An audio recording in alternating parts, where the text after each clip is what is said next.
Hello students, आगे बढ़ाते हैं वीडियो को। तो हमने अभी तक पढ़ा था कि मैन्युफैक्चरिंग इंडस्ट्री के टाइप्स, 4 टाइप्स हमने पढ़े।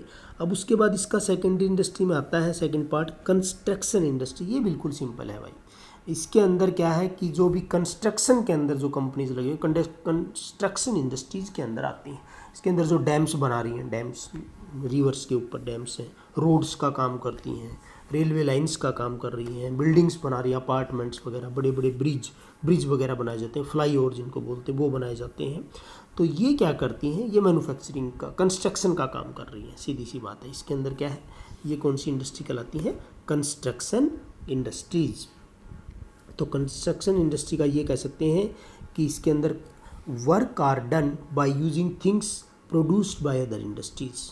इसके अंदर सीमेंट, आयरन, ब्रिक्स जो हमने पीछे पढ़ी थी, फर्नीचर वगैरह, तो इनको सबको यूज़ करके क्या करते हैं, बड़ी बड़ी बिल्डिंग्स बनाते हैं, रोड्स बनाते हैं, डैम्स बनाते हैं।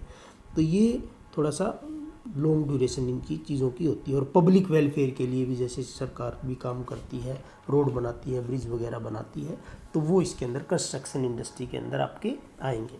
उसके बाद आज का लास्ट टॉपिक करते हैं टर्सरी इंडस्ट्री। कौन सी इंडस्ट्री? टर्सरी इंडस्ट्री, या इसको कौन सा सेक्टर बोलते हैं? Service sector. कौन सा सेक्टर? Service sector. और ये सपोर्ट करता है बाकी की दोनों इंडस्ट्रीज़ को। क्या करता है? सपोर्ट करता है। इसके बिना दोनों का जो है सक्सेस मुश्किल है। तो टर्सरी इंडस्ट्री क्या है? ये सर्विस इंडस्ट्रीज़ भी इसको बोलते हैं। ये सर्विस प्रोवाइड करता है बिजनेसमैन को भी और मूवमेंट को भी, गुड्स एंड सर्विसेज की जो मूवमेंट है उसको, स्टोरेज के लिए, इस तरह की चीज़ें। तो they are providing support service to the primary and secondary industry. बिल्कुल सिंपल सी चीज़ है कि एक ऐसा सेक्टर भाई जो प्राइमरी को और सेकेंडरी को सपोर्ट कर रहा है in the forms of part of commerce. ये असल में कॉमर्स का ही पार्ट है। Tertiary industry aids to trade में हम इसको पढ़ेंगे बाद में बहुत ज़्यादा डिटेल से।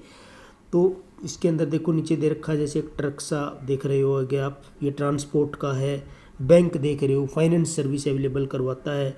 इंश्योरेंस है जो कि रिस्क देता है, कोई रिस्क से जो है हमें कोई भी रिस्क हो सकता है, एक्सीडेंटल रिस्क है और तरह का कोई भी नेचुरल रिस्क है, उसके लिए इंश्योरेंस करवाते हैं। तो इसके अंदर क्या क्या आता है? अब जब हम बिज़नेस करते हैं तो कई तरह की हमें हर्डल्स जो हैं हर्डल्स देखने को मिलती हैं। जैसे कि मान लो प्लेस अलग अलग है प्रोडक्शन का और कंजप्शन का, तो उसके है तो उसके लिए हमें ट्रांसपोर्ट इंडस्ट्री मदद करती है कि जहाँ जैसे हिमाचल में सेब होता है, अपने नहीं होता, तो वहाँ से सेब यहाँ पर आएगा, ट्रांसपोर्ट इंडस्ट्री हेल्प कर रही है। फिर फाइनेंस की हर्डल है, फाइनेंस की ज़रूरत पड़ती है, तो बैंकिंग सिस्टम है। फिर रिस्क आता है, अब मान लो ट्रक में माल लेके आ रहे हैं, रास्ते में एक्सीडेंट हो जाए, समझ रहे हो ना, रिस्क होता है। और भी कई तरह के रिस्क होते हैं, तो इसके लिए इंश्योरेंस इंडस्ट्री है। फिर ये है कि भाई संपर्क कैसे करें, तो दूर दूर आजकल तो व्यापार जो आपको पता है वर्ल्ड लेवल पे हो गया है, ट्रेड। तो अब उसके लिए क्या है कि लोगों से संपर्क कैसे करें। अब आप लोग दादरी में बैठे हो, जहाँ भी बैठे हो, तो वहाँ पे कम्युनिकेशंस, उसके लिए क्या है? कम्युनिकेशन है, कम्युनिकेट करना पड़ता है। तो एडवर्टाइजिंग इंडस्ट्री इसके अंदर आई है, प्रोडक्ट के एडवर्टाइजमेंट के। इसको बहुत डिटेल से हम बाद में पढ़ेंगे थोड़ा सा। और उसके बाद स्टोरेज की भी दिक्कत आती है थ्रू आउट द ईयर, एक कॉन्स्टेंट सप्लाई के लिए। फिर उसके लिए है warehouse industries. Okay, thank you. तो इसको अच्छे से करें और नोट्स भी बनाएं अपने अपने। Have a nice day, thanks.